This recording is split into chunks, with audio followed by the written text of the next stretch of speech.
Hey everyone, welcome back to LowKickMMA. My name's Alex Lerman. Today I'm joined by Dean the Sniper Barry. Dean, how's everything by you today? Everything couldn't be better at the minute. Yeah, everything's in a good place at the moment, so having a nice day. How about you? That's great to hear. I'm good as well. Thank you for asking. So let's get right into it. So obviously unfortunate disqualification in the UFC happened just a little less than a year ago. What are your mental state and what are your thoughts towards the UFC since this release?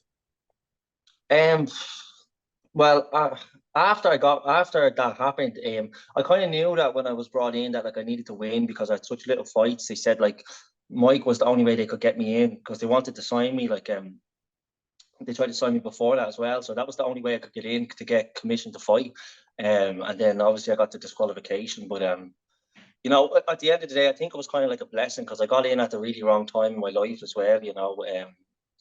Mentally, I was mentally just in like a really bad place the last 2 years, and then after that fight, I just kind of spiraled down. I was in a really really bad place. Just the abuse online and stuff like that, and I was having another baby and stuff, and you just don't know what's going on in your life, and I end up like I was questioning whether I wanted to even fight anymore, if I was done, or like everything.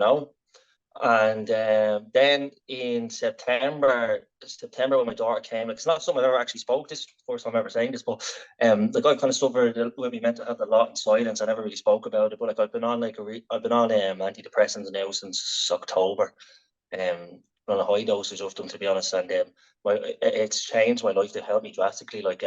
They've helped me like work things out a lot better in my life, and I'm in a really, really good place at the minute, the best place I've ever been in mentally. So I think that's going to really help me now when I start getting back into the flow of things. Yeah, I'm so glad to hear you're doing much better now, man. Seriously, that's great to hear. Yeah, So yeah, now, yeah. how do you envision the path of your MMA career going now that you're about to fight in Cage Warriors coming up and all that? I don't know. Like it's one of them things. The sport is so unpredictable, isn't it? Like you don't know. Like I could go out here and finish my opponent and get called back in. Like I was told, if I get one or two fights away from being signed back again, like they'd love to take me in, but at the right weight division. So I'm going back in now at 155. Like I was eating just to stay at 170 for the last fight. Like I was eating burgers and chips before the weigh-ins and stuff like that. So I was like, I actually like I did no training for that my UFC debut. Like it's embarrassing to say it, but like I never did anything. Like I was so like I was going through shit. Do you know what I mean? I was going through such heavy shit at home, and I just couldn't even face going to the gym to want to like grapple or people grabbing out of me and stuff. I wanted to be anywhere else but the gym, and it's not talked about enough, mental health and stuff like that. And it's my biggest problem is like when I am getting down, I isolate from everybody. Like, and I can't be around people. Like, so I kind of just didn't do anything for that fight. And then when I went out, I was like emotional. I was angry. You can see the fight. Like it just wasn't me that turned up. I was trying to kill him. Every punch I threw, I was swinging crazy. I was just emotionally like so angry. Like, and I needed to face things in my life, and I have now, and I'm much more calm and happier. And I think that it's going to show my next fight. So I just think, look at it's anything can happen. Like, you could be 10-0 and they don't sign you, they don't want you. You could be like me, 4-2, and they want to take you. So it is what it is. I just take one fight as it comes. All right. So have the UFC mentioned any possibility of re-signing you after putting together a few wins in Cage Warriors? Yeah, yeah, of course. It wasn't even Cage Warriors.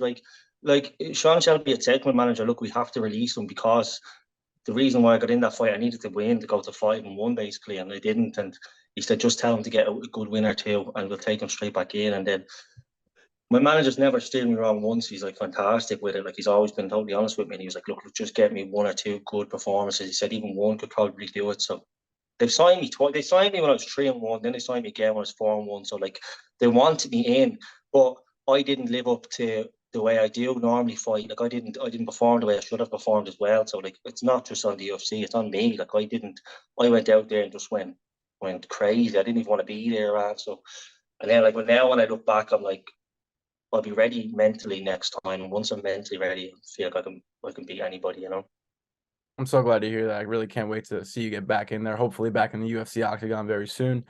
So now let's get into this fight though, currently at hand, coming up Cage Warriors 153 in Dublin, so close to home for you.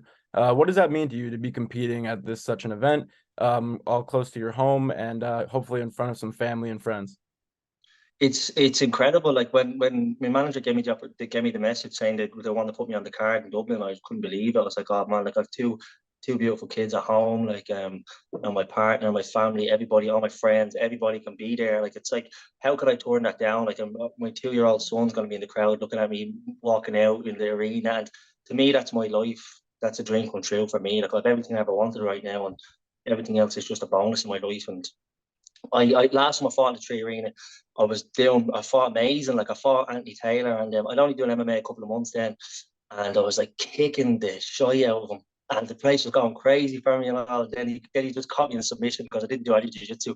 I didn't know what to do, but it was just surreal, and like I remember the place was just sold out, and so I can't wait to walk there again and have everybody there for me. So it means a lot to me, and I'm ready to put the work in now over the next 10, 11 weeks and really come in fit. Because once I'm fit, I'm a nightmare to deal with. I'm excited for you, man. Seriously, that's awesome to hear. Well, so let's talk about this current this training camp right now. So obviously you're a natural 170. You're going down to 155 though, as you said. It might be a little easier than other people cutting down from 170 to 155. How do you plan on managing this weight cut, and do you think it'll have any effect on your performance at all? No, I'm actually a lightweight. Like my career is a lightweight. Just yeah, I have 3 fights at 170 because the the the first fight against Abdullah Al Bushari that was signed at 155, and he was like 7-0. Then they said he won't make 155. Can I do 160? I said yeah. He said can't make that. Then it went to 165. Then to a welterweight belt. So that became a welterweight. Then the other one after that in America had like 4 opponent changes, and it was supposed to be at like 165. My opponent came in at nearly like 180, I think. So I had to be moved to a welterweight belt, and then the Mike Jackson fight they offered me at welterweight. So I usually walk around at like 178, 77. Like so when I'm fit, I'm always about 170, like walking around. So it's easy. Okay, It's not that hard of a cut for me. Like when I do it right. gotcha.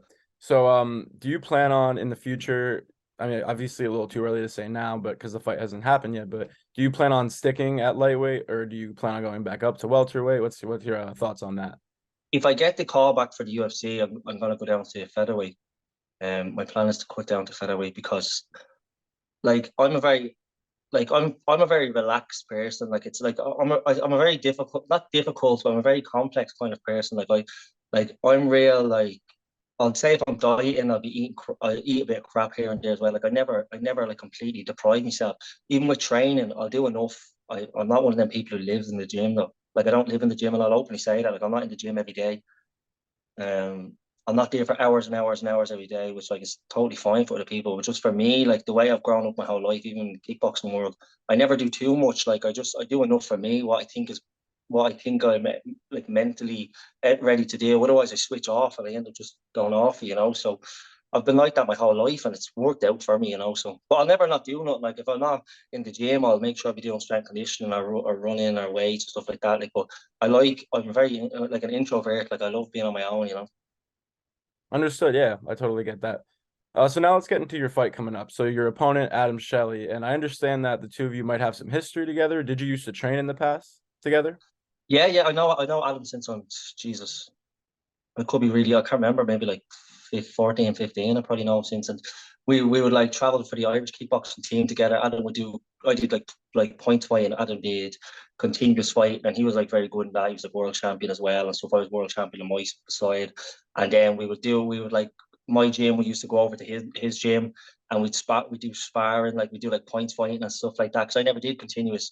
And him and his team would come over to us, and then we'd have squad training, and we go traveling together around the world and stuff like that. And I've always had have nothing but pleasant experiences with Adam and his brother Ryan. So like I've a good like I would say like I have a good friendship with them. As in like I sit there, I sat there and watched all of Adam's fights. Like I tune into Cage Warriors to support them, and same with Ryan. So it was very weird when the fight came about, to be honest with you, because I was like, what, like it just felt weird to me a bit. You know what I mean? And then it is what it is. But yeah, like there's no animosity or nothing with Adam. Like Yeah. So due to your history together, obviously you know him as a fighter, you know him his style a little better than any other opponent would. What do you expect to see from him in this fight, and how do you think you will get the win? See, I don't. I know Adam very well. Like, so Adam. I don't think people have got to see like the full skill set Adam has. He hasn't properly shown it in his MMA fights, but I know how good he is. Do you know what I mean? I know what he can bring, and I know exactly how he can fight. Like, so I'm not looking at any of his MMA fights and thinking like, oh, he's just going to do that with me, because he's not going to be. He's going to come out here and not worried about takedown or jiu-jitsu and stuff like that. And but I've got good takedowns myself. When I want to use them, I can use them, and I've got a good game in jiu-jitsu as well. So I've got a good few submissions. So if it goes there, if I want to take it there, I will take it there. But I think he'll be a lot more. He's going to let shots fly a lot more now because he won't be panicking about a takedown. Do you know what I mean? So I think it's going to be a very good fight. It's going to be a very calculated, technical fight. I think of the two of us trying to set traps and play games with each other, and because we came from the same world, so it's going to be like a chess match nearly. I think, but he's tall, he's lanky, so I'm gonna have to do what I do and get in underneath him. Do you know what I mean? And get them shots off, and I'm looking forward to it. I'm going to be calm, patient, and calculated, and I'm going to just pick every shot, and I'm going to make sure I hit him. So. I'm looking forward to it. So how do you foresee yourself getting your hand raised at the end? Yeah, I think I can knock him out. Yeah, like he was finished before. He was TKO'd by a guy as well. Like the guy's a bit smaller than myself, and all my wins are knockouts. Like I'm very deceiving there. Like I've got very heavy hands. Like, and once I catch people, I do put them out. Like, and as you've seen, all my wins are knockouts. I don't think he has any finishes like boys. Very, very, very powerful, very skillful fighter. So I'm not going in there even looking at any of his last fights, because any of us can knock each other out on any given day. So um as I said, like it's a weird one saying it when I'm saying, oh, I'm gonna knock him out because I grew up with him. Like, but look, it's a sport, it's a martial arts, it's a competition. It's two of us. I'm sure I'll hug him and fucking have a beer with him afterwards. You know what I mean? Like, there's no bitterness there with Adam. Like, it's nothing but a respectful matchup. And but when I do step in there, that's all gone away, because I'm going in there and I'm gonna go in and try and smash him up like I do with anyone else that fights him. Like, that's just the way Absolutely. the sport is, isn't it? Yeah, no, I totally understand that. I hear where you're coming from. Um, so shifting over course a little bit. So obviously your countryman Conor McGregor coming back announced he's fighting against Michael Chandler at the end of the tough season coming up. What are your thoughts on McGregor coming back, and how do you think he'll do against Chandler? I was I I don't really know, because I don't really follow his career, to be honest with you. Like, I don't really watch much MMA. Like, I watch bits of it, but like, obviously him coming back is great for our country. Do you know what I mean? It's great for MMA. Because it wouldn't be where it was without Conor at the end of the day. As far as like the how famous it's become, do you know what I mean? How many people have crossed over to MMA because of him? But I don't know, because when you kind of look at it, you could kind of say it's like the Mendes fight, because look what Conor done with him, and he was a very good wrestler. He just couldn't handle Conor's power. But then is it the same Conor that fought Mendes? Like, I don't know. Like, but you just can't say, really, can you? I don't. You can net one thing I've noticed over my career. You can never go against McGregor. Like, sometimes say, like, the amount of fights he's been in, of like, I don't know about this one, and he goes out and just absolutely just starches someone. So I would lean more against Conor. I think Chandler's very reckless. Like, he comes in, I think Chandler's phenomenal as well, but he's a bit reckless. He comes in crazy, and like, he just explodes in. And against someone like Conor, you can just pick you. You can find your chin anywhere. So I'd more lean for Conor. Yeah. Yeah, those are my thoughts exactly. I think Chandler's style kind of plays more to Connor's favor in the fact that he can pick you apart and really pick his shots selectively, whereas Chandler, he's looking for the big one every single time. But yeah, I And totally hear you. Conor has that just touch of death. Like, he just, anyone he hits, they're just gone. Like, and like, that's born into you. Like, he's had that his whole career. Do you know what I mean? Like, he's been knocking people out since very first fight. So you can't really bet against someone who was a knockout artist like that, can you? No, definitely not. Well, thank you for your thoughts on that. I appreciate that. Yeah, of So now, course. before I let you go, Dean, important question for you. What about your fighting style do you think makes you a problem for any opponent who were to step across from you? I'm just very hard to read. I have like a very in and out karate style. It'd be similar to like Thompson. It's very unpredictable to read. Like, I can fire kicks off as quick as I can fire punches off, and I can fight off both stances perfectly, and I'm very good at moving and drawing people in, and hitting them and moving and not getting hit. Like, all my fights, I've barely taken a punch. Do you know what I mean? If you watch all my fights, I've barely taken any punches. So I think I've taken like two in my whole career. So And I've got very hard side kicks, lead leg kicks, and again, I can finish people. So I think I'm very kind of annoying. Well, that's what people say when they spar me. They think I'm a nightmare. They don't like sparring me because I can be like very awkward. You know what I mean? Mm-hmm. So So just you things like that. I've got an overall game though. Like I'm not just a striker. Like I can, like even when I'm in the gym, I get submissions. I land me submissions all the time, and I've got good takedowns. I've got good takedown defense. So it's just when I want to use them. Do you know what I mean? Yeah, and you previously said that you'd like to come back at 145 at featherweight. Do you think that your style will translate much better at featherweight? Yeah, of course.